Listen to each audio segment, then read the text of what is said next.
السلام عليكم ورحمة الله وبركاته. ازيكم يا حبايب؟ عاملين ايه؟ يا رب تكونوا بخير. اللهم صل وسلم وبارك على سيدنا محمد وعلى آله وأصحابه أجمعين.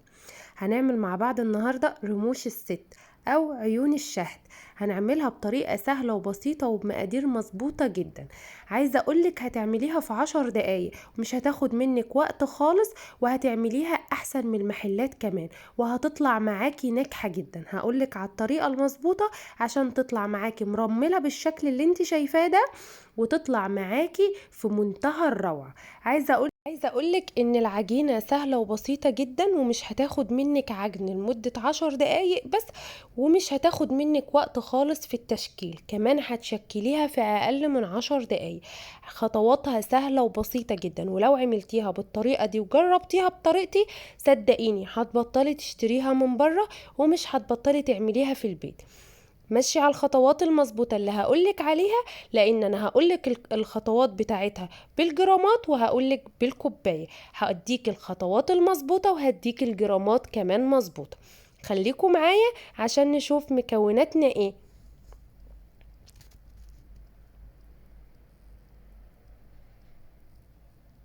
اول حاجة هبتدي اشتغل فيها، هشتغل في الشربات. معايا كوباية ونص من السكر، هنزل عليهم بكوباية ونص من المية. انا هنا عايزاه شربات خفيف زي شربات البسبوسة بالظبط. وهنزل بعصرة ليمونة ومعلقة صغيرة من الفانيليا. زي ما قلتلك انا مش عايزة الشربات هنا تقيل، انا عايزة الشربات يكون خفيف، ويكون شربات زي شربات البسبوسة بالظبط. هدوبه على البارد بحيث ان السكر يدوب، وهطلع بيه على النار لمدة 5 دقايق بس. انا هنا كنت سويت الشربات وخلاص، الشربات عندي خفيف زي ما انت شايفة كده بالظبط. وطبعا انا كان لازم اعمل الشربات الاول قبل ما اشتغل في المكونات اللي عندي.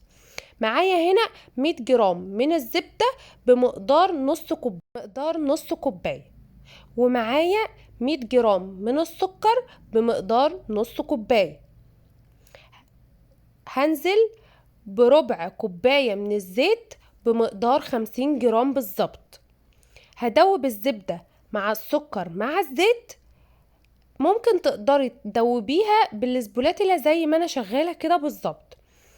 هتاخد منك وقت شوية وهتحس ان انتي تعبانة، يبقى هنشغل المضرب اليدوي. عايزة تشتغلي كده مفيش مشكلة، عايزة تشتغلي كده مفيش مشكلة. احنا لو فضلنا شغالين زي ما احنا شغالين دلوقتي كده هتدوب عادي خالص، وهتبقى كريمة، وهندوب السكر، مش هتاخد وقت مننا خالص. حسيتي ان انتي تعبانة وعندك مضرب يدوي وعايزة تسهلي على نفسك الوقت والمجهود، يبقى تشتغلي بالمضرب اليدوي عادي اللي متوفر عندك، اشتغلي بيه. انا هنا هضرب الزبدة بالسكر بالزيت عشان ادوب السكر بتاعي واخلي الزبدة بتاعتي كريمي زي ما انت شايفة كده بالظبط. انا مش عايزة حبيبات من السكر تبقى باينة او تبقى مرملة زي ما انت شايفة كده، لان السكر الحبيبات بتاعته بتبقى مكلكعه معايا وانا مش عايزاه مكلكعه. والافضل كمان ان انت في الخطوه دي ممكن تعملي بدل السكر الحبيبات تعمليه بسكر بودره عادي. انا هنا هنزل ببيضه كامله وبياض بيضه، والصفار هركنه في جنب هحتاجه في الاخر خالص. يبقى انا حطيت بيضه كامله وبياض بيضة، ونزلت بمعلقة صغيرة من الفانيليا. اول ما هتنزلي بالبيض هتحسي ان البيض فصل عن الزبدة والسكر طبيعي جدا. هنبدأ ندوبه زي ما انتم شايفين كده بالظبط، وبعدين نضربه ضربتين بالمضرب الكهربائي. لحد كده احنا ماشيين تمام مع بعضنا، ماشي على الخطوات المظبوط، هتطلع معاكي ناجحة وهتطلع معاكي ممتازة جدا، وصدقيني هتعمليها احسن من المحلات كمان. هنضربها ضربتين بس كده، نتوه البيض مع الزبدة مع السكر مع الزيت، ومش هنطول في الخطوة دي في الضرب. انا مش عايزاكي تطولي في الخطوة دي بعد ما تحطي البيض، انا عايزاكي تضربي ضربتين اتنين بس زي ما انت شايفة كده بالظبط. وتعالوا ننزل ببقية المكونات اللي معانا.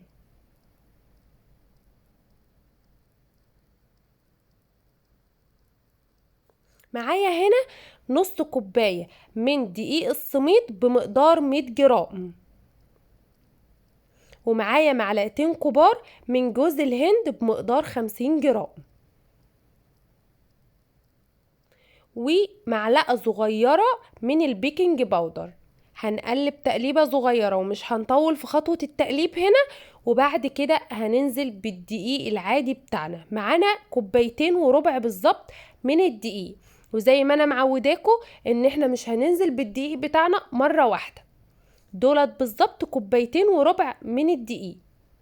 هننزل واحدة واحدة بالدقيق بتاعنا. واحنا في الخطوة دي مش هنعجن، احنا هنلم العجينة بس.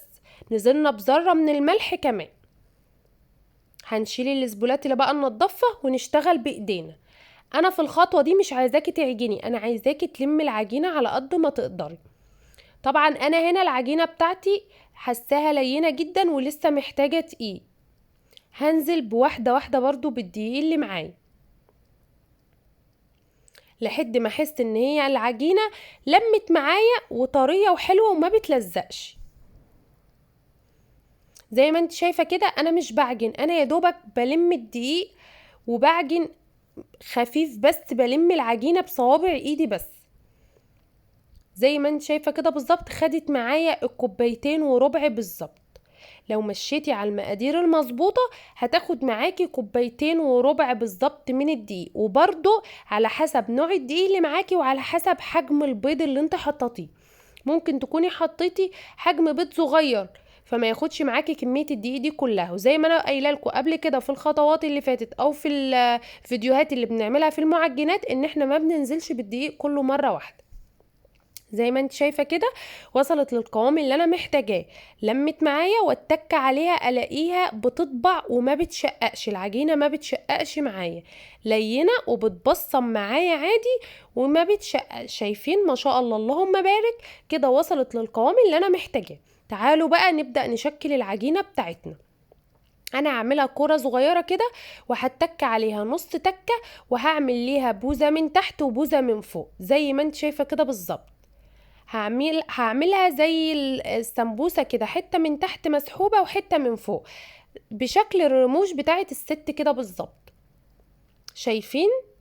عايزة اقولك هنا بقى بعد ما نشكل التشكيلة بتاعتنا دي كلها مش هتاخد منك وقت. اهم حاجة ان انت تغطي العجينة وانت بتشكليها.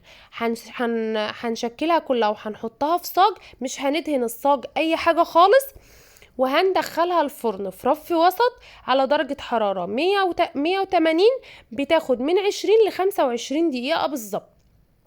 تشكيلها سهل جدا وبسيطة جدا وما بتاخدش وقت، وعايزة اقولك مش هتاخد منك 10 دقايق.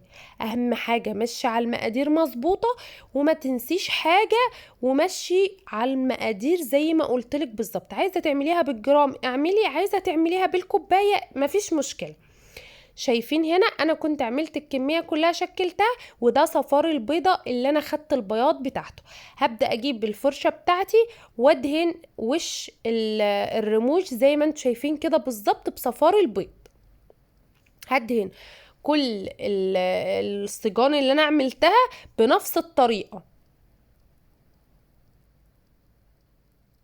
زي ما انتم شايفين كده بالظبط.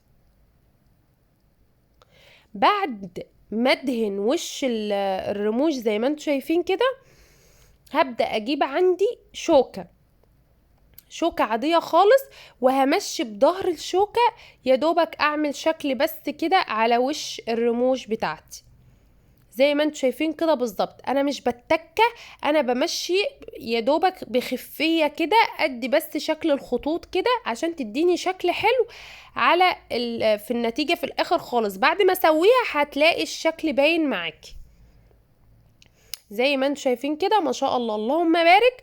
كنت عملت كل الكمية اللي معايا، وهعمل الصاج ده كمان بنفس الطريقة. هدهنه بصفار البيض اللي عندي، وهمشي برضو بظهر الشوكة كده عشان اعلم على وش الرموش زي ما عملت في الصاج الاولاني بالظبط. سهلة جدا وبسيطة جدا، وعايزة اقولك ان طعمها بيطلع تحفة في منتهى الجمال.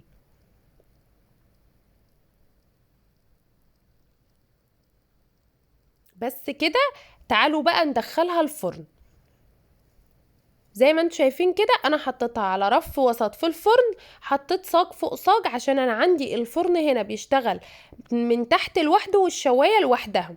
فانت الفرن لو بيشتغل من عندك من فوق ومن تحت مع بعض يبقى هتحطي صاج واحد بس، وهتوطي النار من فوق ومن تحت على درجة حرارة 180. هياخد معاكي من 20 ل 25 دقيقة بالظبط، مش هياخد وقت معاكي اكتر من كده، وهيطلع معاكي بالنتيجة اللي انت شايفاها دي. طبعا انا معايا هنا السيرم او الشربات اللي احنا عملناه برد، انا عايزاكي تولعي عليه النار لمدة دقيقتين بس يدفى تدفية بسيطة، وبعد كده تنزلي بيه على رموش الست.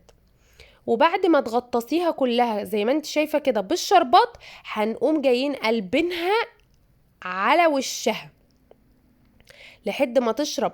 اول ما تشرب من الناحيه دي تحس ان كميه الشربات اللي انت حطيتيها شربتها كلها، هتقومي جايه قلبها على الوش زي ما انا عملت كده بالظبط. هتقلبيها القلبه دي وهترجعي تسقيها تاني شربات عشان تشرب شربات من الناحيتين. اولا هنا تدفئة الشربات بتديك الترميله الحلوه قوي، بتخليها دايبه زي ما شفتيها في اول الفيديو. والخطوة اللي انت بتقلبي فيها الرموش على الناحيتين هنا بتبقي اتأكدتي ان الرموش شربت الشربات من الناحيتين، من الناحية دي ومن الناحية دي. والخطوة دي بتديكي ذوبان حلو قوي، بتديكي ترميلة حلوة قوي في الرموش. وتعالوا هنا ما شاء الله اللهم بارك، كنا خلصنا كل الكمية اللي معانا وكنا زقناها بالشربات، وما شاء الله كانت تحفة زي ما انت شايفة كده. لو وصلت لحد هنا اتمنى تشتركي في القناة وتفعلي الجرس عشان يوصلك كل فيديوهاتي السهلة والبسيطة واللي على قد الايد. يا رب تكونوا استفدتوا مني ولو بحاجة بسيطة، ويا رب اكون كنت خفيفة على قلوبكم، واشوفكم دايما في فيديو جديد على خير.